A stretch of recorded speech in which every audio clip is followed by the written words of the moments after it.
Hello, hello, Eureka Whiskey Club members. Trevor here, as always, on this drinks giving the night before Thanksgiving. So hopefully everyone is excited for the holiday tomorrow and has a place to go and enjoy some friends and family and some good whiskey. Maybe you'll bring to you this to your gathering tomorrow and share some Hazelbaker with them. Excited for this month to be talking to Chase Hazelbaker, which we'll get into in a minute. I do want to just do some club announcements really quick. Coming towards the end of the year, so we will have another Blanton's Gold release in the next week or so. That will be available to all members. It's 150 a bottle, and yeah, barrel pick Blanton's Gold. That'll be available. Just stay tuned to your emails. We'll announce it when everyone gets their shipment. But that will be an additional bottle purchase. For December, we are going to be featuring our rare character curated batch. So this is a blend of a bunch of different single barrels bottled at cask strength. This is coming in at 125 proof. So this is going to be next month's release. It's a rare character curated batch bourbon. You see Eureka Whiskey Club right there. And then I'm excited to announce, pending, we always have to put the little asterisk in case anything happens, but I did get confirmation that Weller Full Proof will be our feature in January. Again, pending nothing crazy happens. So make sure that you have your membership secured for January to make sure you get that bottle of Weller Full Proof. We do still have some openings for November, so if you know friends or family that would be interested in securing their spot to get that bottle in January, go to our website. You can see who has memberships available. If you follow me on Instagram, I put a link up in one of my stories today. And what else? I think I'm forgetting something, but maybe not. Oh yeah, and sorry, give a great holiday present too if you're looking for a Christmas gift for somebody or any type of holiday gift. The Whiskey Club makes a great holiday gift for the whiskey lover in your life. So that's it. And without further ado, I'd love to bring on our esteemed guest, Mr. Chase Hazelbaker, who's the brand executive and master blender for Nulu Whiskey Co. Thanks So for having me Chase, on. yeah, thanks Chase for jumping on this drinks giving. We were talking about our Thanksgiving plans tomorrow, so it sounds like we both have full days, and hope everyone has some again full days planned tomorrow and has and can enjoy some whiskey tonight. We're drinking 130 proof bourbon tonight, so maybe don't maybe have one or two pours and instead of three or four. But hey, you don't have most people don't have to work tomorrow, so and most all you got to do is watch football, sit on a couch, and unless you're cooking. I don't know, Chase, are you cooking or? Yeah, I got to make mac and cheese, and so got to do Ah, like the whole bechamel and grate some cheese. oh, It's okay. easy. All right. So you're not just, it's not boxed mac and cheese. You're doing it right. Ooh, gross, man. Can't do that. Yeah, No I'm on sweat. veggies duty. I got to bring green beans and Brussels sprouts. So I Nice. don't know if I'm So, going to do the traditional green bean casserole or if I'm just going to do some, onions, green beans, a little bit of bacon, kind of keep it simple. But I don't know. oh, that sounds awesome. That sounds much better than Campbell's canned Yeah, beans. no, they're fresh green beans. I'm not doing canned green beans. No, no, no. Nice. Fresh veggies. You just So gonna deep fry the Brussels? probably not. That sounds like too much work. Air fry. I'll do an air fry. Nice, Um, nice. well, Chase, this is your second time joining us. It's been a couple years, so I'm sure our tenured members might remember you from our Nulu call a few years back. We've also done some Nulu picks for additional. This year, we did a creme brulee pick, which was absolutely phenomenal. I'm sorry, a maple brulee pick was absolutely phenomenal. We just added the Nulu French Oak to our permanent menus at a lot of our locations. All our locations in California and Nevada have it, and that's where we do the club. So if you're a member Very cool. and you want to try the Nulu French Oak, go to a Eureka. And without further ado, introduce yourself. Tell us, how Hazel Baker is associated with Nulu and how all that came to be. And yeah, I'll stop talking. I'll let you talk now. Yeah, man. Grateful to be on, and it's cool to have like a follow up, a couple years later with our Hazelbaker line that we now have, which we launched middle of the year last year with just a simple 6-year Kentucky bottled and bond. Later last year, we expanded to a 7-year Indiana bottled and bond that's double oak for 2 years. And then this year we had the opportunity to procure these barrels, with this downside in the market and the bourbon bubbles busted, all that crazy talk. We were able to get some really cool. They were, we started buying these. They were a little over 6.5, but now, we let them turn 7. They're all over 130 proof. But yeah, man, we started the Nulu brand back in 2020 with a PayPal loan. We were like a few $1,000,000 in debt. My dad was trying to consult on a distillery, and the owner ended up being a con man, and so my dad got Yeah, your dad was in financial planning, right? Prior? Yeah, he still does that. My dad's either at his office or he's waxing bottles. So or he helps bottle tequila, or he'll help he puts the little foil caps on these. He's great at that. So he's sounds like a really important job. Oh, dude, it's crucial. I mean, you can't do it without him. Somebody else with 2 hands would need to do it. No, in all honesty, my dad keeps me and my brother out of trouble legally, and he's because of his financial planning background, he understands buildings and all the commercial stuff. So I really just get to focus on whiskey. It's really freaking awesome. As long as I can drive a forklift and move around 500-pound barrels, which I've probably got 10 or maybe 20 years left of that in me. Dude, I can, So you're a certified forklift driver? Oh, for sure, man. You've seen it. Remember when you came in? It was about a year ago. Yeah. It's Tetris, man. And that room has probably 250 more barrels than it had when you came by. Oh, damn. Yeah, it's full. We're only allowed to have 1,000, and we're at 980 right now. So, we're in that downtown Louisville, kind of like an urban spot that was originally a boxing gym. And, now that concrete pad where they trained and did boxing has, about 1,000 barrels on it, a little bit of tequila. It's, it's fun, but it's crazy, man. We started Nulu with 20 barrels back in 2020, trying to clean up the con man mess. We're millions in debt. And fast forward to I think it was 23 when we did the feature with you all. And it's at that point, you guys knew who we were. We're distributed in a bunch of states with Nulu, and, the whiskey bubble, everyone talks about, says it popped. And it's so we got Nulu. It's a healthy brand. We do plenty of business with it. You even bought some this year. You just brought some into your restaurants. It's a great product. It's got a good following, mostly. You can't please everybody, and I've learned that, especially if you're doing an in-store tasting. Somebody's going to say your whiskey sucks. Maybe. If you don't get that, then it's man, no one bitched at me today. But, for the most part, we try our best to just put what we think is the best quality in the bottle. And so we had some customers that were yo, I got a bunch of Nulu barrels. They're selling fine, but I want something lower proof and maybe a little lower price from you. And this specific customer was in town for a bachelor party. We're hanging out, and it was a retailer, and then it was the distributor's bachelor party. And they're by the end of the night, we've all been drinking. He's bro, why don't you just name it your last name? You got a cool last name. People know who you are. They probably relate it to Nulu. I'm going to buy the barrel under the label so you can, at least start the label with, 30 cases sold. I'm all right, cool, whatever. So he starts selling the idea, and with this, 6-year Kentucky bottled and bond, just this red label. And before you know it, I asked the buyer at Liquor Barn, which is a 20 store chain here, hey man, I'm about to launch a brand with my last name on it.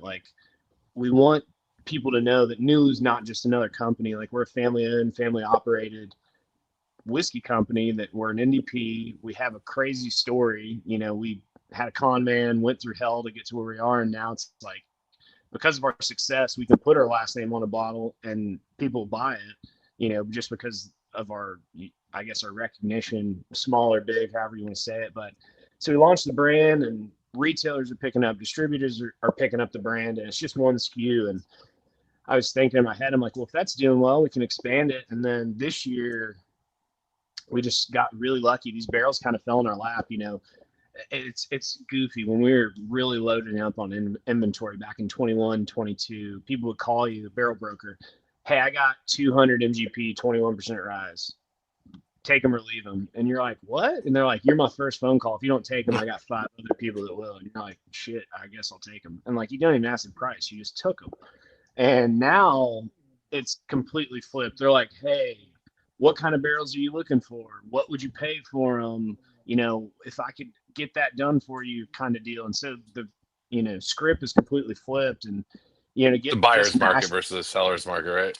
Exactly, man. So, we got a call from a big distillery. They're like, hey, we know we know your brands. We know you buy, barrels for your inventory. And we know you don't like some people say they buy 1,000 barrels. They might only need 100, but they have space to bring in all 1,000. They'll like flip 900 barrels, taste through them and figure out which ones they want to keep.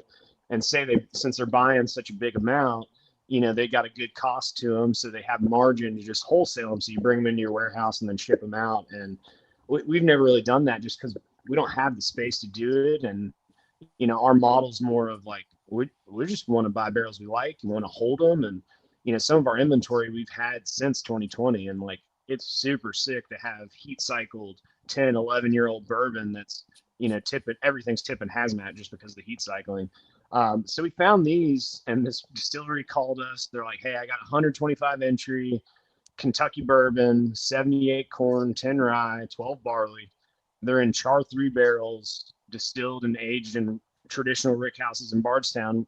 What price and what do you need? And so I told them a price, and they told me, I can do 5 year. And I was like, well, I have a 6-year SKU that I need Kentucky bourbon for. And like, I have a few hundred 6-year Kentuckys. But if you give me a deal, like, so we negotiate. And I said, well, the only caveat to that is like price is good. I'm happy with the mash bill and the specs, but I want to be able to taste these before we purchase them. And they're like, okay. So we drive down to Bardstown. They show us 3 samples. And they're like, all right, how many do you want? I was like, well, I'd take this one, but these other 2, I don't think I want. And they're like, so do you think you could put in an order for like 50 barrels today? And we're like, dude, I want to taste every single freaking barrel. I was like, did I just waste an hour drive to Bardstown? I got to drive back to Louisville. And like, so I kind of had to be a dick, and my blending partner, Harrison, was like, I mean, what? I thought we were drilling today. And like, we brought like our own drill, spiles, hammer, the whole 9 yards. And so they sent us back to Louisville. A month goes by, and they're like, we can try this again. Like, the gatekeeper will meet with you this time, like the dude that has control of the rick house. And so they tried to pull the same shit again, but with like 5 samples. we had the drill. We had all the stuff. Like, we lugged it up to this conference room. We're like, look, like, we would take 1, maybe 2 out of these 5, but I thought you were the dude that says yes or no. We can go drill into your barrels and say, yeah, we'll take 50 of these today. And so we ended up getting to do that. So a couple of the barrels in your That's super cool. picks. Yeah. Yeah. Like dream type, like going from phone calls in 2020, 2021 that were like, yeah, you can have 30. It's like, well, I want 100. They're like, no, this is all I got for you. Take it or leave it. And it's at this price that's 20% more than it was last month because the market's booming. Now it's like, I'm getting to go drill in I'm like, where do you want to drill us? 6th floor? What do you mean? Like, let's not waste time. Let me go get your hottest, most integrated, dopest bourbon. And so we went up to the 6th floor, and like, there's one on the end of the rack that's the bands are falling off. And we're like, don't even mess with that one. It's, you touch it and it's just empty as hell and dry. But then everything next to it, you're like, ooh, that one's full and it's got red fruit. And we noticed throughout all these, like, the good ones kind of have like a sawdust and like a candy bar cookie note. So I know there's 7 different barrels, and hopefully people are popping them open and tasting them, but like there's like a sawdust candy bar almost akin to like a Twix candy bar. If you're a weirdo and you've ever like scraped the caramel off of Twix and just ate like the little cookie on the bottom, that's like the most reminiscent flavor note I can get out of these, and like the closest thing I can compare it to that we would have tasted. But like, you're getting red fruit on some of them give you cinnamon, and like, because they're not really high rye, it's 10% rye, but 12% barley, you get more of that barley richness and creaminess and body. And, everything on the market right now is mostly 21 or 36% rye, which we own a ton of both of those mash bills. So when we got to go drill for these, like the experience, I'm still just, whiskey nerd. This is all the stuff behind me that I used to drink before, I was a professional at this stuff. And it's like this is nuts. We're drilling in Bardstown, and we got to pick what we wanted. We tasted about 40 barrels and started with 25, and I think we've now bought like 200 or 250, all 6 floor. Now they're all 7. I mean, there's just great color on them, and they're all, because we're only buying if we can get 6 floor. They're all 130 proof. So after that first lot, we were like, man, we could make a line item that's single barrel only, that is, we guarantee our inventory is 130 proof. But like, the whole premise of what we're doing is not, I'm not going to sell 200 Hazelbaker barrels this year. It's a new brand. It's a small name. We're trying to grow it.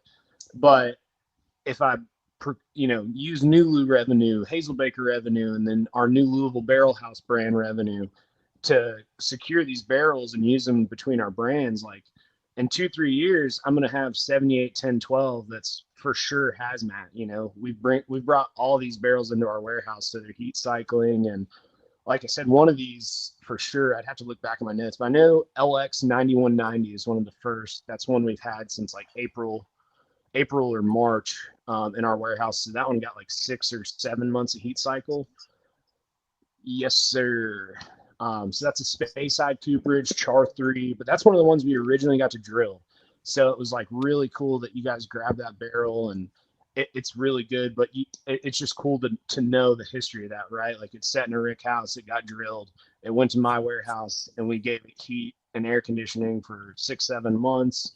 Not to say 6-7, but 6-7 months, and then dude, you can't get away from the Matrix. I'm sorry. Don't start with that. Dude, my brain is. Dude, my kid's almost 5, and we went to a birthday party with like a bunch of 5-year-olds, and I just had to hear 6-7, 6-7 on, like, mind numbing. Yeah, dude, the brain rot's real these days. Like Instagram and TikTok. Like, you ever find yourself like pour whiskey, turn on a movie, and you're instantly looking at your phone? Yes, unfortunately. Yeah, dude, I mean. So yeah, I have a few more questions about the brand in general. So you mentioned this. I don't know what you can say legally, but you did mention this con man.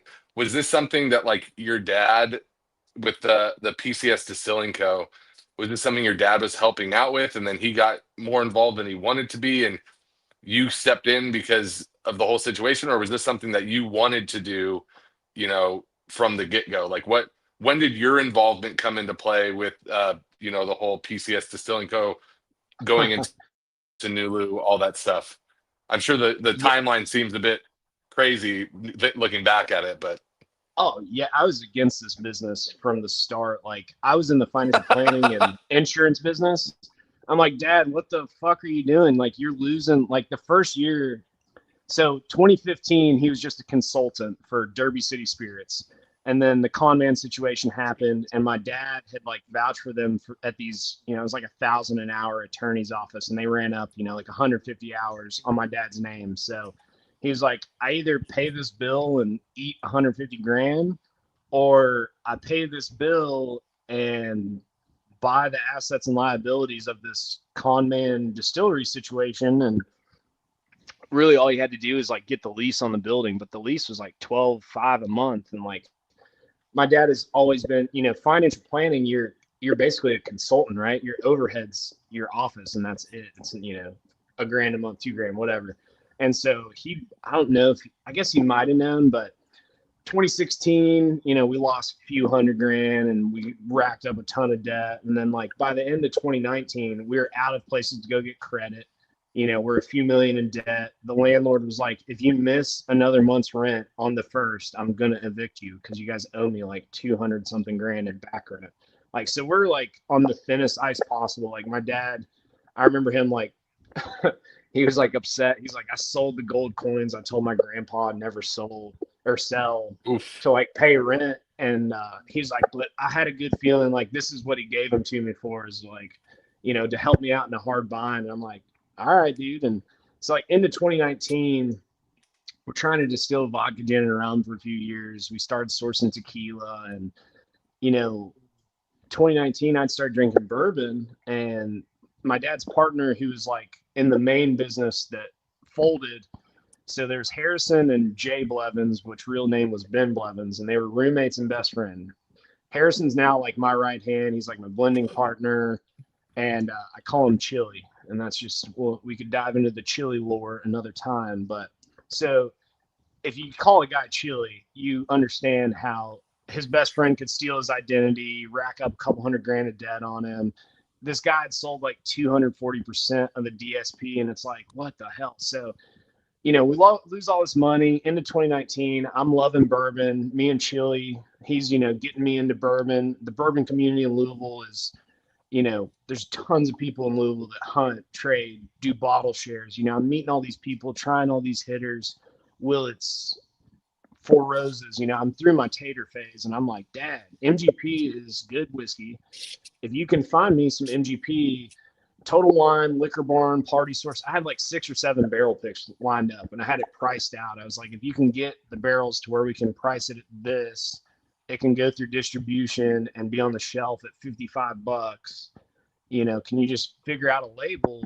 And I have for sure customers, and this could save the company. And so we own the trademark on Nulu. That was one of the assets we got when the con man business, Derby City Spirits, folded. And so they were like, just screw it. We already have the trademark. Let's call it Nulu Bourbon. I was like, I don't care. Just put whiskey in a bottle. No one really cares about labels. It's all about the flavor. So, of course, what happens in 2020 is freaking COVID. So we get 20 barrels. We ended up getting a PayPal loan for like $100,000.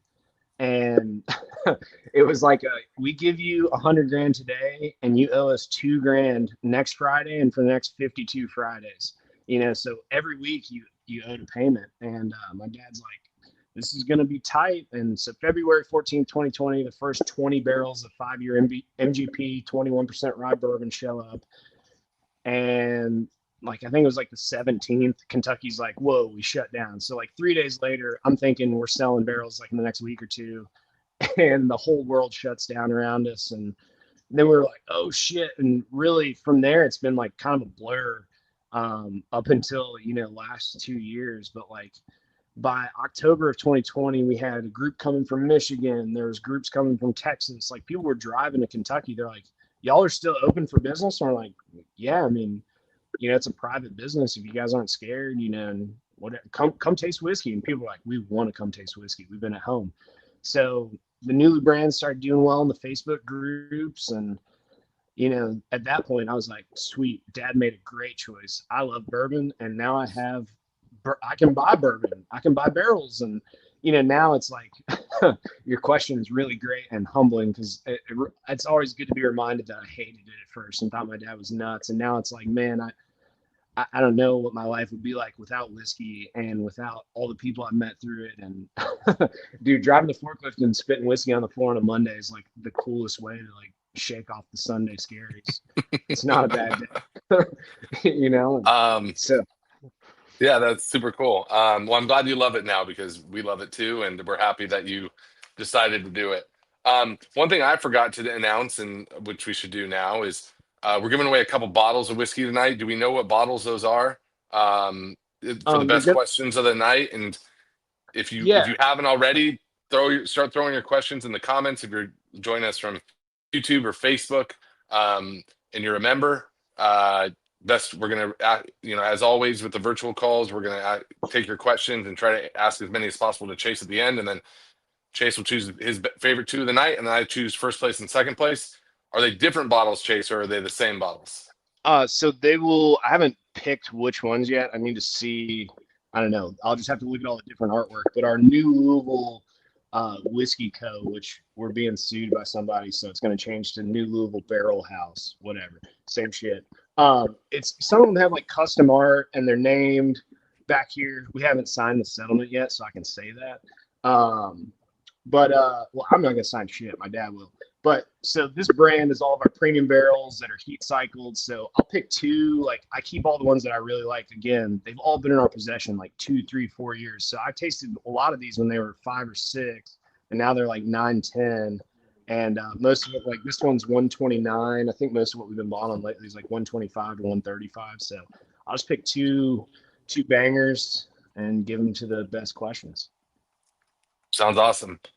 So I'm moving on to a different barrel. So I started with barrel LX. You said this is one of the first barrels you picked when you went into tasting, LX 9190.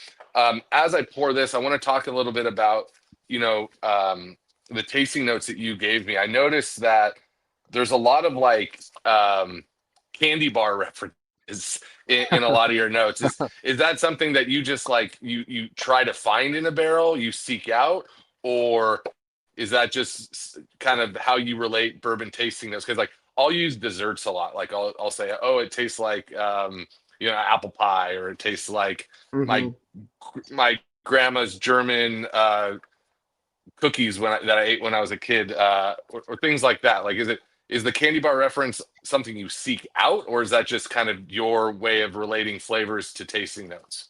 Yeah, it's more of my way of like reminiscing of things I've tasted before, and like kind of how I was talking about like the Twix candy cookie bar thing. Like you could call it any. I'm sure there's probably a more like accurate cookie that's even closer in flavor. Or, sometimes it's like wafer, but I'm like you, man. It's like you can call generals. Like sometimes you can nail raspberry. You're like, dude, that's raspberry. But as you're kind of letting the pour open up, and this is goes for any whiskey, it's like if you can kind of like pie charts where it's like in the middle they have like the super finite of what kind of red fruit, but on the outside you say fruit, and then it's like, well, is it citrus, is it stone fruit, or is it red fruit, and then you go into those subcategories of that. Like that's kind of how I break down whiskey, is like try to in my head think about what am I getting off the rip. Like so I just poured some 10 LX 10330, and off the nose I get like toasted oak, a little honey,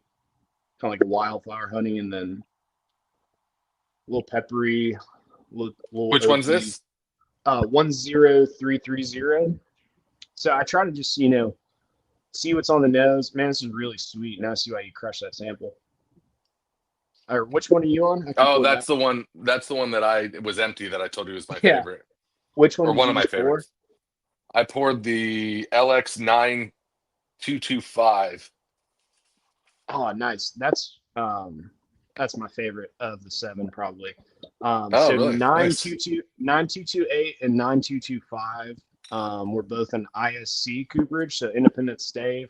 The other five barrels were in Speyside cooperage. So the ISCs are a little lighter, less oak forward, like less like intense, I guess is how I would describe it. So the Speyside ones are really decadent and rich, where this one kind of 9225 like pulls you in with that like nougaty citrus. Yeah, I get a lot of like bright orange on the nose. That like So orange oil is awesome. 100%. So we'll get back into tasting in a second. I do have a couple more questions, just regarding Nulu and Hazelbaker. Um, Seeing as you're putting your name, your family's last name on a bottle, do you feel like you're more picky or more selective with the barrels that you're allocating towards, like the Hazelbaker line? Maybe similar to something like Buffalo Trace handpicks their best barrels to go towards, Weller or Pappy. Like, is that kind of the goal with the Hazelbaker line, to cherry pick the best barrels and release that under that label? Not to say that the Nulu stuff you don't, you want to. I'm sure you're Yeah, particular with that as well, but like, is the Hazelbaker line going to be more of a premium offering from Nulu, or what's kind of the vision for that? yeah, it's kind of everything's we're small business, so we're agile. I mean, try to give the market what it wants. But the initial concept was like, let's come out. Everyone was saying they want a cheaper bourbon. We were like, well, how does a 6 year at $60 bottled and bond sound? And distributors were like, that sounds good. Retailers said that sounds good. And where now some people might say it's expensive, or they might think it's inexpensive, but $60 is still a premium category for a lot of people in their mind. So for us, we were like, well, if we're going to blend a 6 year bottled and bond, it's going to be on the shelf for $60. And then, a year's passed since then, and the big guys are like just racing to the bottom. They're like, everything's $30. But regardless of that, like our bottled and bond's curated. It has our last name on it. Both the 6 year Kentucky bottled and bond and the 7 year Indiana double oak bottled and bond have their place in your bar, in your cocktails. They have meticulous thought in mind. So when you put your last name on a bottle, you really got to make sure it doesn't suck. So for the 6 year Kentucky, we want it to be so drinkable. We want it to be a chugger at 100 proof. If you're going so we're going to a party, right? I got a bottle with my last name on it. I'm meeting people that have no idea who I am. And then there's other people that are like, yo, Chase does bourbon. And it's like, you do bourbon? Yeah, man. You want to try some bourbon? They're like, what's your name? And it's like, right here, man. Like, check it out. You want to share a pour? And the overall, like, without a doubt, and it's super cool to be at this point in our career or whatever you want to call it. Like, the 6 year bottled and bond hits, man. Everyone's like, dude, that's so easy to drink. I can't believe it's 100 proof. And so we tried to do that on like a more bourbon nerd level with the double oaked. It's a little bit more expensive, but you got a pretty dark 100 proof bourbon. This base batch was like 125, so there's 20% water in there and it's still dark as hell. The premise of that was like just to have a little more richness in a bottled and bond. And these barrels kind of fell in our lap, like, again, going back to that story of, negotiating from, hey, what would it take to get you to buy some barrels? Well, what he got to, yo, dude, I'm leaving if I can't drill. And like, that's where it was like, well, shit, we have to put our name on these. Like, the only reason we got them is because of who we are. Like, and the distilleries told us, they're like, look, corporate has already told me we can't do this for anyone else. And it's a sweetheart deal. Like, I was like, cool, that's exactly what I wanted. Like, you guys called and were like, hey, what is it going to take to sell hundreds of barrels to you? It's like a special deal. I want your 6th floor, 130 proof and higher bourbon. And so these barrels are like, I don't think we bought much anything else this year, despite like, I've been offered crazy shit this year. Like, I got offered some 6.5 year Bardstown for like, I'll be transparent. I don't care. Like $1,200. Everyone knows we're in this business to make money, but like, they're like, you got to buy 500, but they're 1,200. Within 2 weeks, someone else was offering them to us for like $900.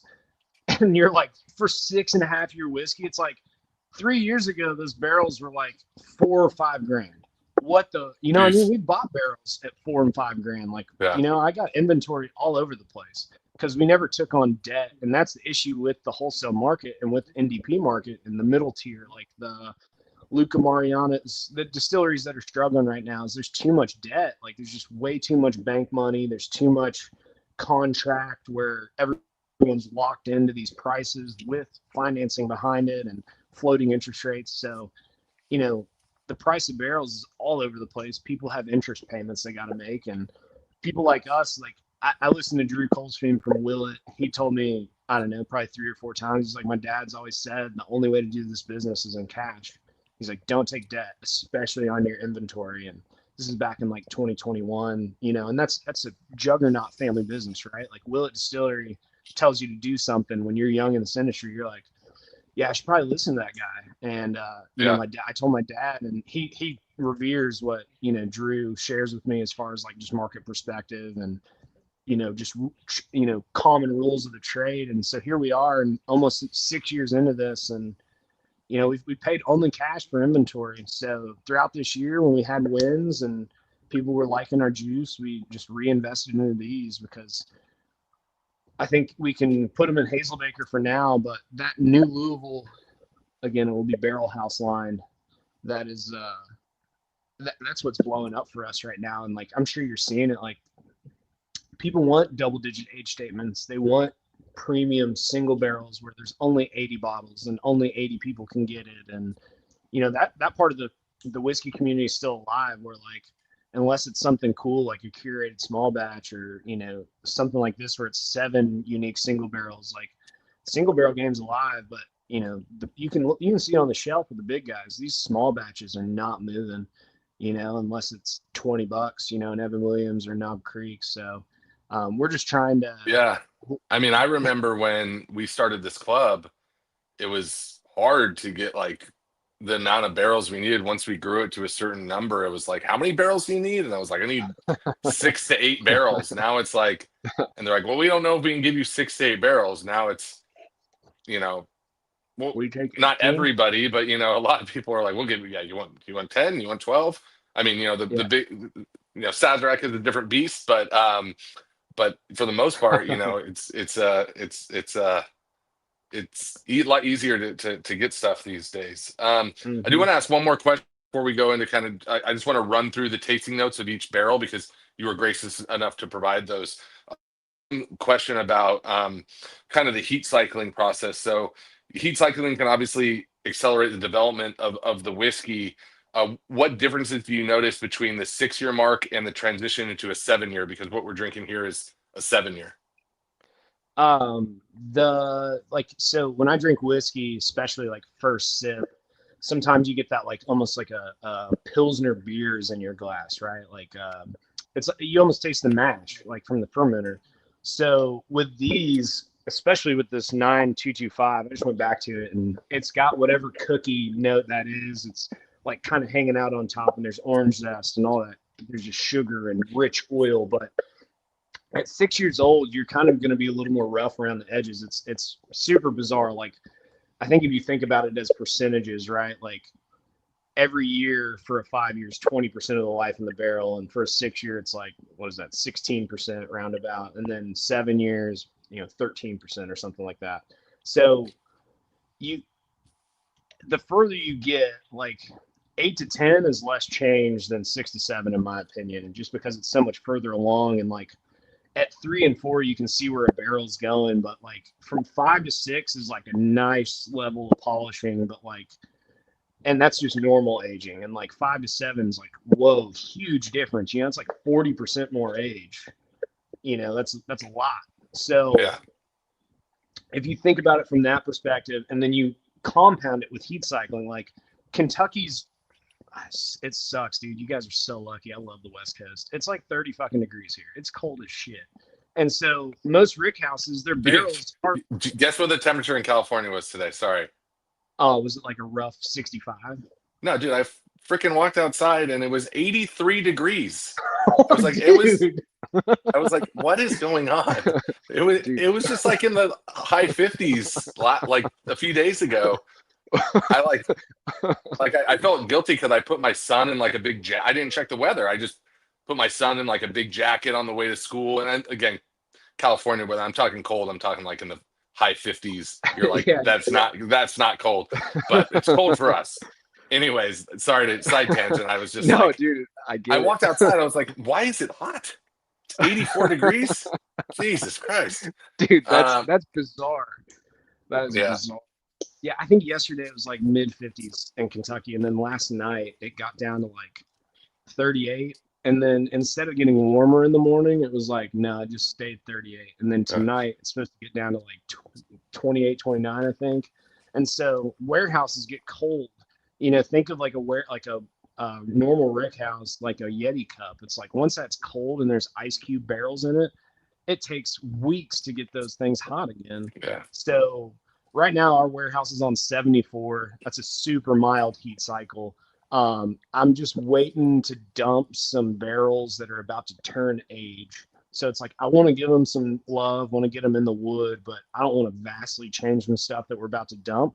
But as soon as those barrels dump in the next couple weeks, our warehouse will stay during the winter on 80 degrees as long as the heat will keep up with it. Last year it got down to 2 degrees and like single digits for like a couple weeks, and our heat system could only keep the warehouse at like 68 degrees when it was set to 80.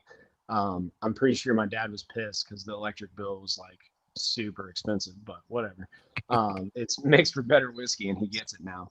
So you just pump and heat in that room, and luckily Louisville has a pretty humid climate. So if you have humidity and you have heat, you're not going to just cook the whiskey. Whereas like you look at Arizona or a Texas dry heat, we all know what happens to those barrels, right? Some Texas distilleries put new make into 64-gallon barrels with the hopes that it's going to make it like 6, 7, 8 years instead of just 2 or 3 and go bone dry. Because it's just, if you're in San Antonio or somewhere where it's your lowest part of the year is 70 degrees, it's like that barrel's 70 to 120 degrees year round. Like it's cooked. Yeah. It's just, and it's dry. So I feel like our warehouse is like a magic warehouse now that we've been in it for 6 years.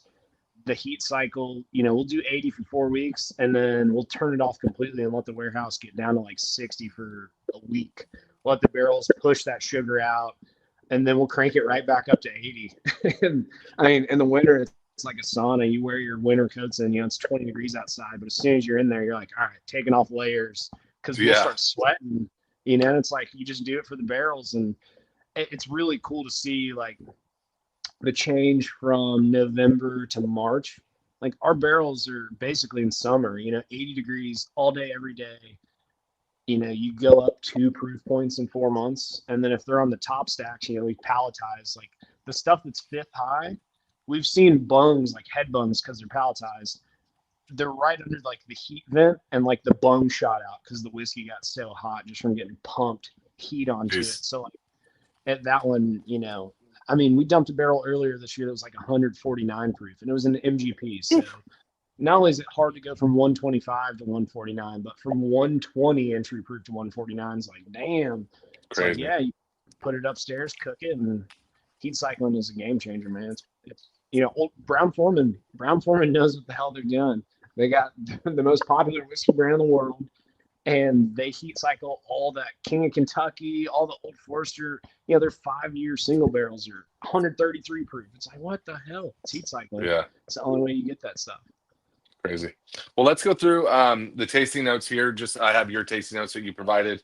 Everyone has these tasting notes. These are kind of just like normally what I'll do when we have kind of a single barrel like this is I'll just do kind of like a rough cuvee or a blend of all of them and try to put generic tasting notes together. But obviously, if you've been in the club long enough, if it's a single barrel, tasting notes are going to vary slightly. So, again, I'm going to go through this. Chase, these are your words. I want to get through this quick because we got to talk about your songs and then we got to get to questions. So we're going to breeze through this really quick. If you want to throw your tasting notes, I see some people already in the comment section have started. As always, we encourage you to say what barrel you got, put in your tasting notes, see if somebody else has the same barrel. They make different tasting notes, different barrels, different tasting notes. It's, you know the drill if you've been in the club long enough. And this is your first month, well, welcome. So, all right, barrel LX10335. We're at 130.8 proof. We got citrus, honey, Twix candy bar, velvety mouthfeel, peanut brittle with a sweet tea finish. Barrel, all these are LX. So 10330, honey toast, again, that Twix candy bar, cookie dough, citrus, char and tannin, burnt sugar finish with a hint of tobacco. Barrel 9660, we got French vanilla, pecan, spice, grape, sawdust, candy bar, big vanilla finish, minimal heat. 9225, we got toast, honey, bittersweet char, melon-like fruit, lingering honey char finish. Barrel 9190, which is the one I got, which is my main bottle. Snickers bar, buttery wood, grape like tannin, honey, graham cracker, stone fruit, and caramel. Barrel 9228, we have creme brulee, baking spices, citrus, toasted oak, confectionery sugar, and redwood spice. And then lastly, we have barrel 9659, Twix, big spice, toasted oak, cream, red hot, cinnamon, nutmeg, and cookie dough. So that was Chase's breakdown of, hopefully, I know I went through that quick, but hopefully you heard your barrel number and maybe you tasted some things that he didn't, and maybe something I said sparked something you were thinking in your brain but couldn't just put your finger on it. So Chase, before we get into questions, talk about your songs that you chose. As always, every month we ask our guests to choose 2 songs that either they like to listen to while drinking whiskey or something that reminds them of this specific whiskey or the brand. Chase, you remember your songs? If not, I have them in front of me and I can remind you. Yeah, one was like "How You Did That" by Gunna. Who's featured in that? I can't remember, but Kodak Black. I'll be honest with you, I never heard the song before, so I know who listen to it? Kodak Black is. No, I didn't. I'm sorry. It's all good. It's just a little bit of a vibe. Kodak Black is. If you know Kodak Black, you've heard some Kodak Black flow. But I went with that one because I was reading. That was the only question that you sent of like all the stuff that we prepared for this. I was like, shit, I don't know like what music pairs with this whiskey, and so I put my phone on shuffle and like skip, and then I was like, oh, I haven't heard that song in a while, and just being goofy, and it's a rap song. I was like, "How you did that?" I'm like, "Shit, how the fuck did we get these barrels?" Like, because it's a dream come true. Like, so there's that one, and that's truly all it is. It's like when Kodak Black's like, "How you did that?" I'm like, "Shit, I don't know, bro." And then on the what is it? Tame Tame Impala, Impala, Let the It. moment. Oh, the moment. Oh, that song is a banger. If you like alternative rock, that's a great song. I don't know. I just felt like that song like almost portrays the mood of like you know this whiskey, like me drinking this whiskey form, like drinking a whiskey that's this good at a pretty reasonable retail with my last name on it, which makes it super badass. And I'm a proof hound, so it was like just let it happen. And it's that song's Nice. pretty cool. Got good vibes to it. So that's all there Awesome. is. We'll get those added to our playlist. If you don't follow us on Spotify already, we do have a playlist with all the picks that all the songs that are our guest pick every month. So we'll add those two songs. I got two songs of my own this month. The first song is just because it's Thanksgiving tomorrow. It's a recent release from the California Honey Drops. Sorry, the song is called Pumpkin Pie. It kind of just has like a jazzy, kind of just relaxed feel to it. And then another song which has a similar vibe, which kind of just what I've been listening to recently is a band called Penelope Road, and the song is called Out Tonight. So uh, hope you guys check out those songs, listen to some music, drink some bourbon. That's always a good time. So let's dive into the questions here. We have about 15 minutes. So we will ask some questions. Chase, if you can try to keep the answers to just a minute or two so we can get through as many as possible and then pick a winner, that would be great. Did I freeze? Can you see me? It looks like I I froze. can. Yeah, you froze Okay, a little bit. Oh, you're back. awesome. Perfect. All right. Perfect timing. My dog just started barking because someone's at the door. That's a good boy. uh, let's get into it. Dwight Baker says, "What's the biggest challenge in balancing creativity with consistency?" Oh man, that's a good question. Since we don't distill the whiskey, we procure our inventory. Like, if you make a brand and you only have 300 of some kind of barrel, like, and then you can't find more of it, that's definitely a challenge. So I guess for us, it's curating, sifting through everything. There's hundreds of thousands of barrels available, but that's the challenge is trying to keep like a profile consistent or, you know, consistent quality is pretty easy though. It's just it's like you all as bourbon drinkers. The more bourbon I drink, the more picky I get. So the better our whiskey gets. Cool. Scott McLemore says, "What's a flavor or production experiment that excited your team but almost didn't make it to market?" Ooh. Hmm. What didn't make it to market? I don't know. I think we brought everything to market that we meant to. We've done some weird off the wall. Like I had a dude buy a barrel, take it to a brewery, and put like a Mexican hot chocolate stout with cocoa nibs in it, and then bring it back. And like, oh, I know a good answer to that question. Yakira. So it's like another Brazilian wood. It's the jackfruit tree. And we bought the barrels again, like Ambarana. They're very similar, but they're 1,000 a barrel just for the wood. And the broker said they were TTB approved. And like, I did a little research, and it's typically a cachaça wood like Ambarana. And there's Yakira imported cachaça that's Asian Yakira, but when we got it here, their TTB was like, no, you can't use it for bourbon. So we sold it as a double oaked with like a medallion on it, and whatever.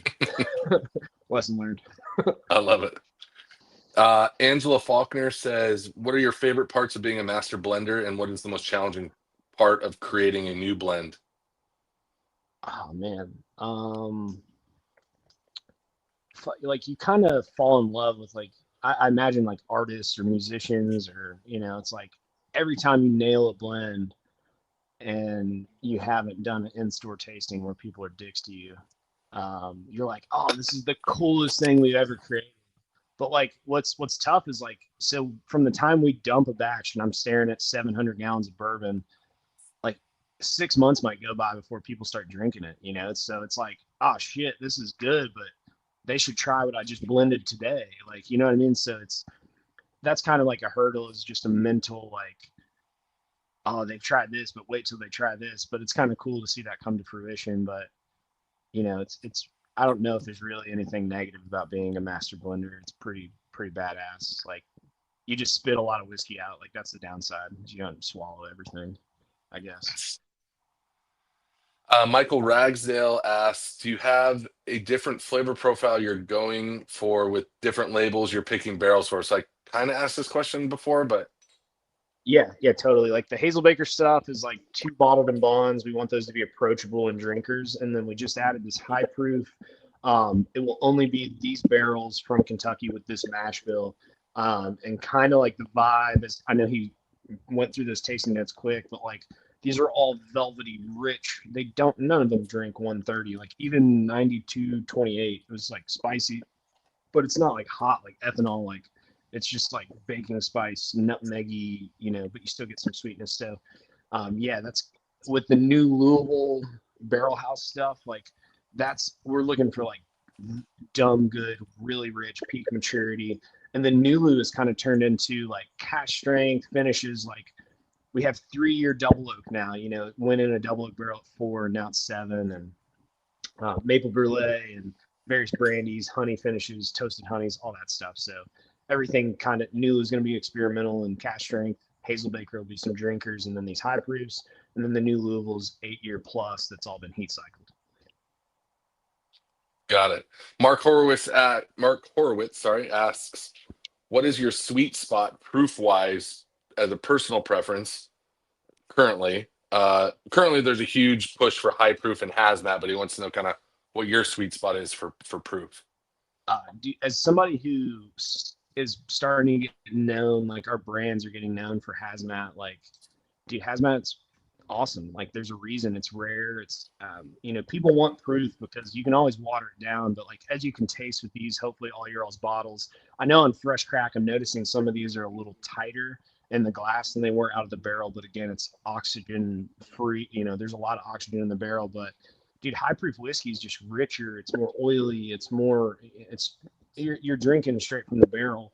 But hazmat is the real deal. Unless you're drinking light whiskey, I'm a light whiskey hater because it's just vodka that's barrel aged in a used barrel. Whereas whiskey or bourbon can only go in 125 proof or lower, where light whiskey's going in at like 160. Yeah, it's gonna be fucking hazmat. Like it's fuel. So Yeah. bourbon has the rules, and that's just me being a hater. There are some great light whiskeys, but like it's like more likely to be hazmat. The whole reason hazmat's cool is like if you go in at 125, you have to heat cycle it. It has to be 6th floor or get hot and cold to hit 140. And yeah, it's usually an indicative sign of like, damn, this is gonna be rich, and it always is. Nice. Um, I'm sorry, Manuel Rivera says, are you planning on doing any more special finishing like the maple brulee? Yeah, we're gonna maple brulee. We're gonna extend that and probably do like 8 year toasted wheated maple brulee. We'll do like a limited run of that, and then we have some. It turned or yeah, just some of them just turned 10, and the rest turn 10 next week. They're like some real funky Indiana bourbons that have been double oaken for around 3 years in our warehouse heat cycling, and we're gonna like throw those into maple brulee. So it'll be like an older aged, lower proof maple brulee, and then we'll have the 8 year toasted maple brulee. We're doing like everyone that does honey chases Belle Meade. Like that's the profile everyone wants because that's like the king of honey. We finally have 8 year bourbon in honey barrels for next year's honey releases. So it's like Oh wow. cool. Yeah, dude, pumped. And those will be under the new Louisville line. So those will be the Pappy Bottle, Yellow Wax.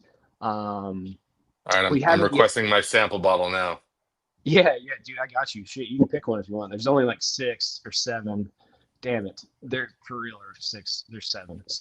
There's just 7. Oh yeah, I'm not Um, going to hold you to it, but if you want to give me one, I'll take one. Um, yeah, fire. awesome. No, that's super exciting. Mike Artiaga, sorry if I'm not pronouncing that correct. If you were at a dinner party and can only pour one Nulu bourbon, or I guess let's just say any of your brands. I guess his question's specific. So, can only pour one Nulu bourbon. Which bottle are you bringing? He also wants to say that the Maple Brulee barrel that he bought from us finally got his girlfriend into whiskey. So thank you for that. Well, I will Oh, take some dude, credit for that nice. as well because I picked the barrel, but uh, I'll a very small fraction of the credit for me. But what bottle of Nulu are you bourbon you bringing to a dinner party if you can bring one? Dude, we help that guy's love life. That's pretty badass. See how cool whiskey is? Financial planning doesn't do shit. Whiskey is really cool. Um, I would bring the bottled and bond 6 year because there's going to be people that don't like bourbon. There's going to be people that like bourbon, and this is the closest thing you can get to making people that don't like bourbon. I've had people that are like, "You got any Henny?" And I'm like, "No, but I got this bourbon." And then they take a full ounce to the face, and they're like, "Man, that's smooth." And so, yeah, man, the Hazelbaker, bottled and bond. Perfect. Couple more questions here, and then trying to wrap up under the hour. Linda Archer says, "What is the funkiest slash unexpected? I don't know if she meant funniest, but it says funkiest. What is the funniest, funkiest, unexpected thing you have found tasting your barrels? I guess funkiest, that would make sense. Yeah. Colombian oak, like it's called Andean oak. They were used back in 2015. They're barrels that were originally for rum, and they were just there's an American oak shortage. I literally had a barrel that had like Parmesan and black truffle tasting notes. Swear to God, my tasting team can attest to it. It literally smelled like cheese. Super weird whiskey. We blended it, but it was like pure oil. It was like cheese oil. It was kind of gross, but kind of awesome at the same time. Okay, cool. Yeah, Parmesan cheese. That's interesting. Last question. Um, Scott McLemore says, "What is as the brand grows? What is the one thing you've sworn to never scale or automate?" Tasting. We will always curate. We won't do like we don't have rigs, but or we plan to buy a building, but we will not like some people will drill a few samples in a rick and say there's 20, 30 barrels and say, all right, we can dump that whole rick for the blend. It's like, no, I've drilled in a rick before. Like the barrels right next to each other. One could be a banger and the next one could be young as shit. So we will taste every barrel and blend diligently. And, I guess. That should be in your email address, like, hey, Chase Hazel Baker. If we ain't drilling, we're leaving. I definitely like drilling. Nice. Nice. All right, let's do you have the I can recap the questions for you, unless you already know your favorite two that I asked. And can you hear me? Yeah, I'm reading through them. Let's see. Oh, got it. So we got Dwight Baker says biggest balancing creativity and consistency. We had the one about let's go with the balance and creativity. That's a good question. And then what's the other one? Maybe I had to think. Something that didn't come to market. Almost. That's a good question. let's see. So the first question was Dwight Baker, and then the what didn't come to market? Let me see. I'm totally paraphrasing and shortening that. It was like, did you ever do a special project or finish that almost didn't go to market? I think it was like Hello? Did you freeze? Did I freeze? Can you hear me? Can you hear me? I think either I froze or you froze there for a second. Oh, okay.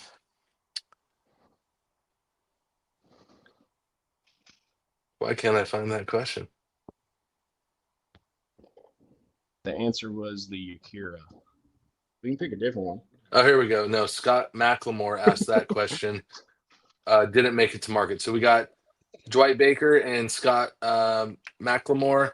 I like the question about what almost didn't make it to market. I thought that was super unique and interesting, and so I'll go with that for first place. So Chase, you're choosing the bottles. So whatever you think is the better of the two, we're going to send to Scott, and Dwight, you're going to get the second best one, but it's still going to be great because Chase makes great whiskey or curates great whiskey.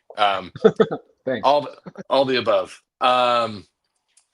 So that is all we got for you tonight.